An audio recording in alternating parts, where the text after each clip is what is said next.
Dari Polri mengirimkan rekomendasi 4 perwira tinggi untuk mengikuti seleksi calon pimpinan KPK periode 2024-2029. Karopenmas Div Humas Polri Brigjen Truno Yudo Wisnu Andiko menyebut 4 pati yang diusulkan telah melalui asesmen lebih dulu. Truno Yudo mengatakan perwira tinggi yang diutus merupakan personel Polri yang kompeten dan memiliki rekam jejak baik dalam pemberantasan korupsi. Mabes Polri dalam hal ini berdasarkan pada pengumuman pendaftaran seleksi Capim dan Dewas KPK ya, sekira pada tanggal 4 Juni 2024, maka Polri memberikan beberapa nama untuk dalam hal ini yang tentunya melalui seleksi dan memenuhi syarat.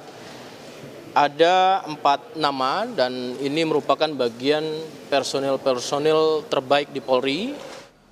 Bukan hanya Polri, Kejaksaan Agung RI juga mengirimkan 5 jaksa senior untuk mengikuti seleksi calon pimpinan KPK periode 2024-2029. Kapus Penkum Kejagung, Harli Siregar menjelaskan, sebelum dikirim untuk mengikuti seleksi Capim KPK, kelima jaksa ini telah menjalani proses asesmen pimpinan kejaksaan. Bahwa dari kejaksaan, setelah pimpinan melakukan evaluasi dan penilaian serta pertimbangan, telah memberikan persetujuan kepada 5 orang, ya, tentu 5 orang putra terbaik, ya, yang akan diikutsertakan di dalam kontestasi pemilihan calon pimpinan KPK 2024-2029.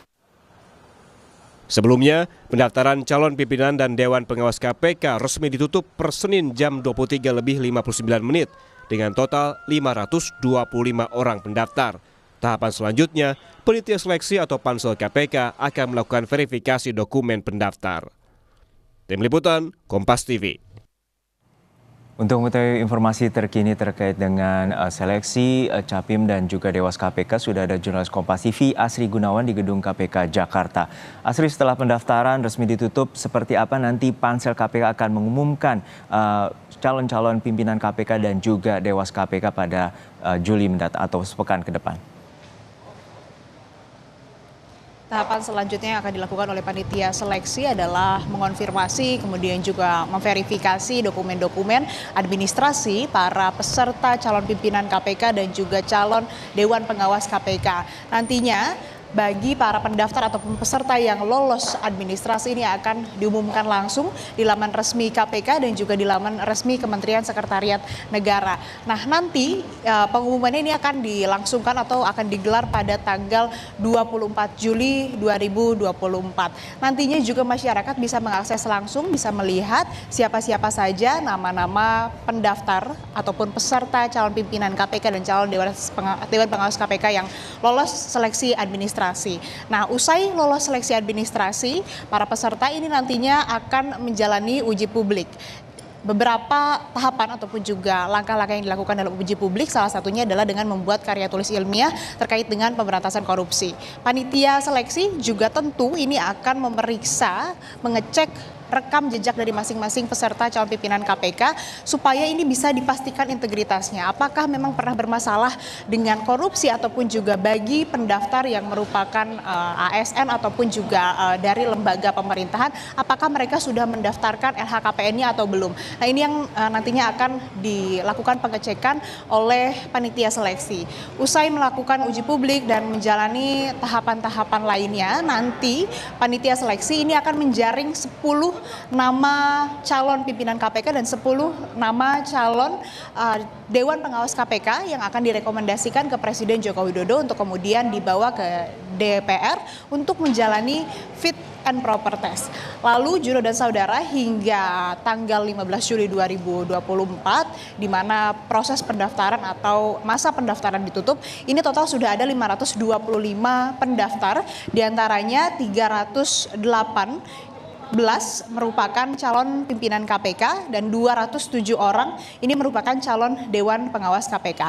Adapun sejumlah nama yang maju dari berbagai institusi ataupun juga dari berbagai lembaga, salah satunya dari internal KPK sendiri, ada sejumlah komisioner petahana yang turut mendaftarkan diri, diantaranya Nurul Gufron dan juga Yohanis Tanak. Di luar dari Yohanis Tanak maupun juga Nurul Gufron, ada sejumlah komisioner KPK yang memang mendaftarkan untuk ikut seleksi calon pimpinan KPK. Di luar KPK, dari institusi Kejaksaan Agung ada 5 jaksa senior yang dikirim. Beberapa diantaranya ini merupakan yang pertama Kapus Penkum Kejagung, Harli Siregar, dan juga Kepala Kejaksaan Tinggi Bali, Ketut Sumendana.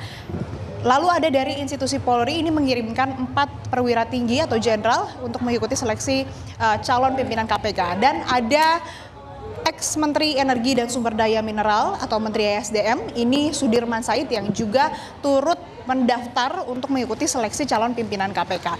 Jadi untuk saat ini, Juno dan Saudara, masih tersisa 1 pekan bagi panitia seleksi untuk melakukan verifikasi administrasi untuk kemudian bisa menjaring calon atau pendaftar calon pimpinan KPK yang nantinya lolos dan mengikuti tahap-tahap selanjutnya untuk kemudian sampai akhir nanti bisa direkomendasikan ke Presiden Jokowi dan juga dibawa ke DPR. Juno. Ya, kemarin juga Pansel KPK menyatakan akan membuka ruang seluas-luasnya bagi masyarakat untuk memberikan masukan. Seperti apa nantinya warga bisa memberi masukan terhadap 525 pendaftar yang sudah masuk di Pansel KPK.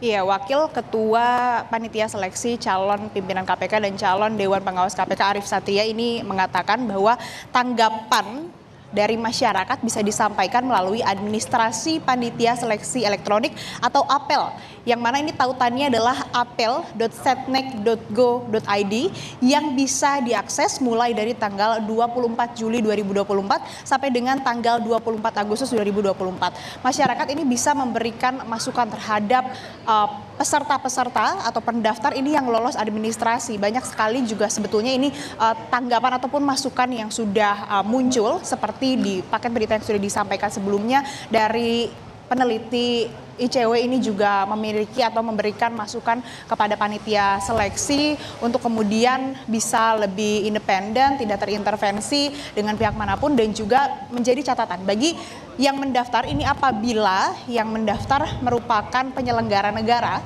namun tidak patuh dalam menyampaikan LHKPN, ini seharusnya panitia seleksi bisa lebih berani, bisa lebih tegas untuk mencoret nama tersebut untuk kemudian bisa lolos ke tahap selanjutnya. Lalu bagi komisioner ataupun juga dari internal KPK yang ikut mendaftar seleksi calon pimpinan KPK, apabila ini rekam jejaknya tercatat ada pernah melakukan pelanggaran etik, ini bisa dilakukan penyoretan nama, tidak dinormalisasi begitu untuk kemudian bisa meloloskan nama-nama yang bermasalah dalam korupsi begitu.